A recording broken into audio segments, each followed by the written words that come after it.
नितिन गडकरी जी से बात की है हमारे सहयोगी अशोक सिंघल। केंद्रीय मंत्री नितिन गडकरी आजकल जम्मू कश्मीर और हरियाणा में काफी रैलियां कर रहे हैं, चुनावी कैंपेन में व्यस्त हैं और आज वो आए कैंपेन करने के लिए। हरियाणा के कुरुक्षेत्र की कई विधानसभाओं में उन्होंने कैंपेन किया। इस वक्त वो हमारे साथ मौजूद हैं।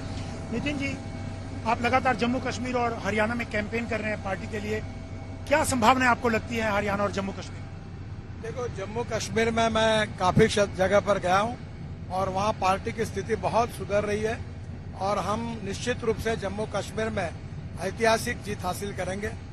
हरियाणा में तो हमारा सरकार ही है, फिर से एक बार सरकार रिपीट होगा और यहाँ भी हम चुनाव जीतेंगे, ऐसा मुझे विश्वास है। लेकिन जितने भी सर्वे आए हैं हरियाणा की अगर बात की जाए, उसमें कांग्रेस को एब्सोल्यूट मेजोरिटी मिली है, बहुमत उनका आ रहा है और बीजेपी आसपास भी नहीं दिखाई देती, बहुत कम सीटें सर्वे में आ रही है। तो कहाँ आपको लगता है कि कमी है सर्वे जो दिखा रहे हैं? देखो, सर्वे पर आजकल लोग विश्वास नहीं रखते।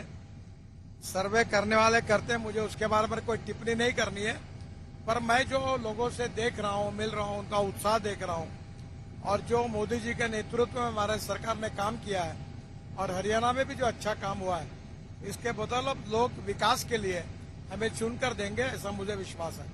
हरियाणा में तो बागी भी बहुत हैं, बहुत नाराज हैं टिकटों को लेकर के। और दूसरा, हरियाणा में कई मुख्यमंत्री पद के दावेदार हो गए। नायब सिंह सैनी को तो पार्टी ने घोषित ही किया है, मुख्यमंत्री भी हैं, लेकिन इसके अलावा अनिल विज भी दावा ठोक रहे हैं, राव इंद्रजीत सिंह भी दावा ठोक रहे हैं। ऐसे में पार्टी की जो इंटरनल फाइट है, जो गुटबाजी है और बागी है, कितना नुकसान होगा उससे?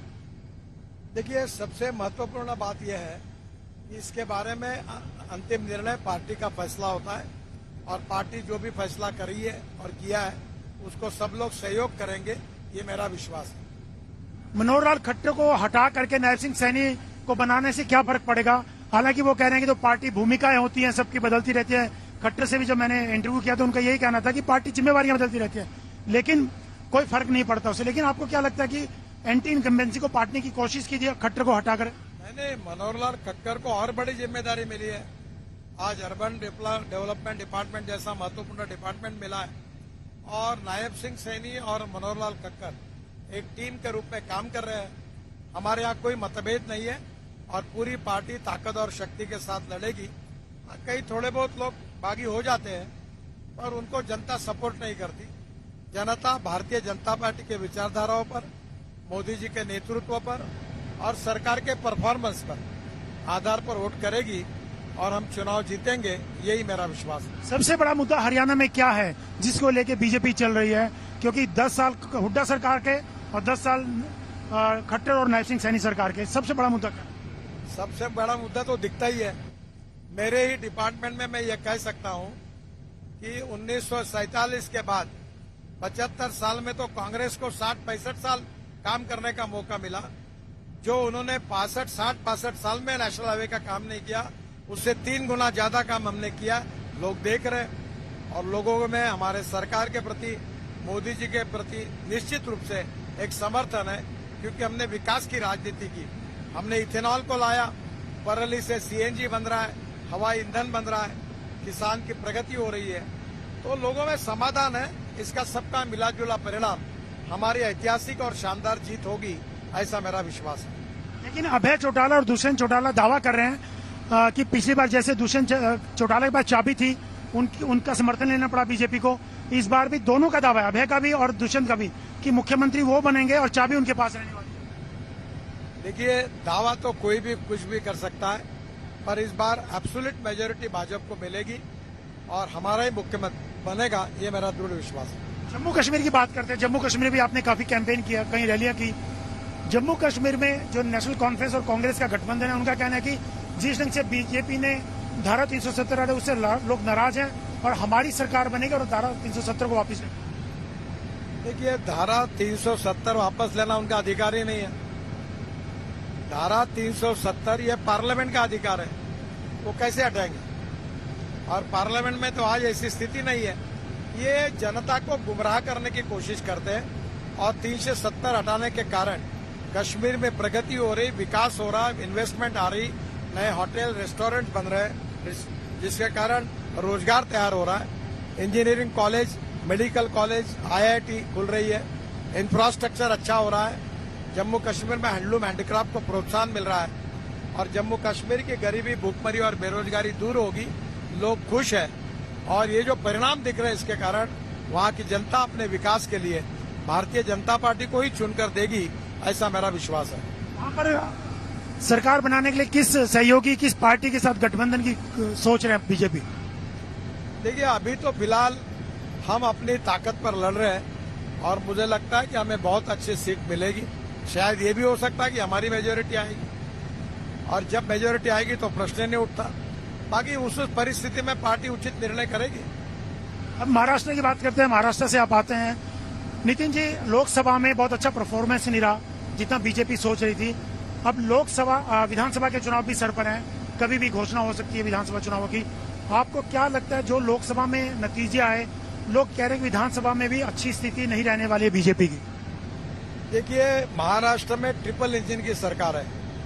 हमारी ओरिजिनल ताकत, शिंदे जी के शिवसेना की ताकत, अजित पवार के एनसीपी की ताकत मिलाकर हम महाराष्ट्र में एब्सोल्यूट मेजोरिटी में आएंगे और हमारी सरकार बनेगी, ऐसा मुझे विश्वास है। कह रहा है कि टिकटों को लेके ही आपस में जो एलाइज हैं, चाहे अजित पवार हो, एकनाथ शिंदे हो, बीजेपी हो, उसमें अभी तक समझौता नहीं हो पाया, आपस में कहीं ना कहीं हिस्सा है उसमें। बातचीत अंतिम टप्पे पर है। मुझे नहीं लगता सीटों के बारे में कोई बहुत अड़चन आएगी, क्योंकि पुराना जो ट्रैक रिकॉर्ड है उसके आधार पर निर्णय हो रहे हैं और जहां तक हम लोग यूनानिमिटी से निर्णय कर सकेंगे। खबरें ये भी आ रही है कि अजित पवार जो है बहुत खुश नहीं है गठबंधन को लेके, सीटों को लेके। क्या अपने चाचा शरद पवार के पास वापिस जा सकते हैं? ऐसी भी खबरें महाराष्ट्र में भी चल रही। ऐसी कोई संभावना नहीं है, वो खुश है। हम तीनों मिलकर चुनाव लड़ेंगे और हमारी जीत निश्चित है। नितिन जी, एक और सवाल। पिछले दिनों आपका एक बयान काफी चर्चा में है और आपने कहा कि 2024 के चुनाव में जिस ढंग से बीजेपी को बहुमत मिला, एनडीए का बहुमत आया, कि आपको विपक्षी नेताओं की तरफ से, नेता की तरफ से ये ऑफर दिया गया था कि आप प्रधानमंत्री बने, हम समर्थन करने को तैयार हैं। तो कौन नेता था और ये कब समर्थन दिया गया था? आपकी सरकार बनने से नतीजे वाले दिन दिया गया था, कब दिया गया? देखिए, पहली बात तो ऐसे है कि मैं राजनीति में सिद्धांतों के लिए आया हूं, प्रधानमंत्री या मंत्री बनने के लिए नहीं आया हूं और इसलिए सिद्धांतों के साथ कॉम्प्रोमाइज करने का सवाल ही नहीं उठता। कहने वालों ने कहा, पर मैं भारतीय जनता पार्टी का कार्यकर्ता हूं, राष्ट्रीय स्वयंसेवक संघ का स्वयंसेवक हूं और जब तक हूं पार्टी के साथ ईमानदारी से काम करूंगा। मैं अपने सिद्धांतों के साथ, आइडियोलॉजी के साथ इस जीवन में कभी कॉम्प्रोमाइज नहीं करूंगा। लोग पूछ रहे हैं कि आखिर वो नेता कौन था जिन्होंने आपको समर्थन दिया? देखिए, जब ऐसी बातचीत होती है, अनेक लोगों ने मुझे कहा, वो बातचीत व्यक्तिगत होती है, उसको खुले रूप से नामों की चर्चा करना उचित नहीं होगा। आखिर इतने दिनों के बाद इस बयान को देने के पीछे क्या वो था? नहीं, मैं एक पत्रकारों को अवार्ड दिए गए उसमें गया था और मैंने कहा था विचार भिन्नता से ज्यादा विचार शून्यता समस्या है और ये लोकतंत्र 4 पैरों पर खड़ा है। इसमें जुडिशियरी है, एग्जीक्यूटिव विंग है, लेजिस्लेटिव विंग है और मीडिया है और इसलिए मैंने कहा कि सिद्धांतों के साथ कॉम्प्रोमाइज मत करिए। देश हित में और समाज हित में पत्रकारिता को मिशन के रूप में स्वीकार करिए, चाहे राजनीति हो चाहे पत्रकारिता हो। अपने सिद्धांतों के साथ कॉम्प्रोमाइज नहीं करना चाहिए, ये कहते हुए मैंने ये उदाहरण बताया।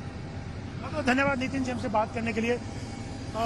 नितिन गडकरी जी ने साफ तौर से कहा कि जम्मू कश्मीर के साथ साथ हरियाणा में उनकी सरकार बनेगी और जहां तक प्रधानमंत्री बनने वाला बयान है, उन्होंने इसके पीछे कोई मोटिव नहीं था, लेकिन वो विचारधारा के साथ कटिबद्ध हैं, प्रतिबद्ध हैं, इसलिए किसी ऐसे समर्थन की उम्मीद भी नहीं करते और समर्थन लेने का सवाल ही नहीं उठता।